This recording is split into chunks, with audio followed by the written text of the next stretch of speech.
los que sus votos han hecho que gane este premio. Quiero compartirlo con mis compañeros nominados.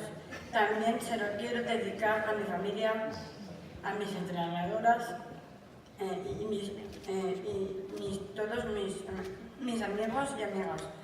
Pero quiero que este premio esté con una persona que se lo merece mucho y aunque de momento no ha ganado medallas, sí nos ha ganado el corazón de todos los que le conocemos.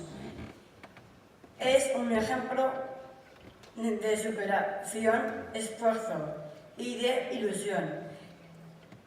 En este aquí, que se llama Alberto Villalba, que es para Bea y también la quiero mucho.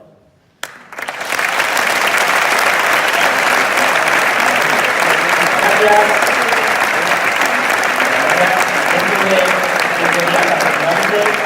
Carla empezar ser último campeona de España, 3 ejemplos, como 3 soles, valga la expresión. Un aplauso para despedirla para ellos. Importante.